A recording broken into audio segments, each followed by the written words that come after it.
AP వ్యాప్తంగా వర్షాలు దంచి కొడుతున్నాయి. ముఖ్యంగా పలు చోట్లయితే తీవ్ర వర్షాలు అక్కడ బీభత్సాన్ని సృష్టిస్తున్నాయి. ఒకవైపు నైరుతి ఋతుపవనాలు అయిపోయాయి, తిరోగమనం పాలైపోయాయి, ఇక వర్షాలు లేవు, చలికాలం ఎంట్రీ అవుతుందని అనుకుంటున్న సందర్భంలో తాజాగా వర్షాలు మరణ వర్షాకాలం మొదట్లో గనక ఏ రకంగా పడతాయో అంత బీభత్సంగా కొనసాగుతున్నాయి ప్రస్తుతానికి.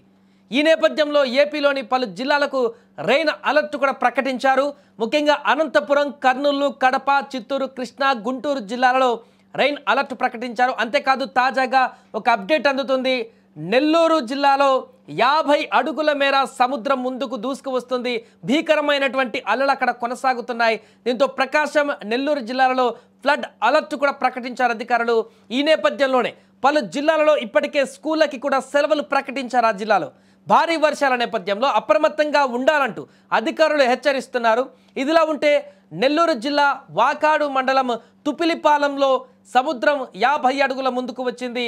దీంతో స్థానికులు అక్కడ తీవ్ర భయాందోళన వ్యక్తం చేస్తున్నారు. బంగాళాఖాతంలో అల్పపీడన ప్రభావంతో అలలు భారీగా ఎగిసిపడుతుండటంతో లోతట్టు ప్రాంతాలలో ఉన్నటువంటి ప్రజలను కూడా పునరావాస కేంద్రాలకు తరలిస్తున్నారు అధికారులు. అయితే సహజంగా సముద్రం ఎప్పుడైనా వెనక్కి వెళ్ళేటువంటి పరిణామాన్ని చూస్తూ ఉంటాం. ఆ తర్వాత సునామీ హెచ్చరికలు వచ్చేటువంటి పరిస్థితిని చూస్తుంటాం. కానీ ఇక్కడ ఎలాంటి హెచ్చరికలు లేవు, సముద్రం వెనక్కి కూడా వెళ్ళలేదు. ఒక్కసారిగా అలల తీవ్రత అనేది వేగంగా పెరుగుతూ 50 అడుగుల మేరకు కూడా సముద్రం ముందుకు దూసుకు వస్తున్నటువంటి పరిస్థితి ఇప్పుడు అక్కడ కనపడ్డము. సముద్రం ఉగ్రరూపం దాల్చిందా సముద్రం అన్నటువంటి విధంగా అక్కడ పరిస్థితులు కనపడడంతో స్థానికులు తీవ్ర భయాందోళనకు గురవుతున్నారు. సముద్ర ప్రాంతానికి అంటే ఆ యొక్క తీర ప్రాంతానికి వెళ్ళాలంటేనే భయపడేటువంటి పరిస్థితి ఏర్పడింది.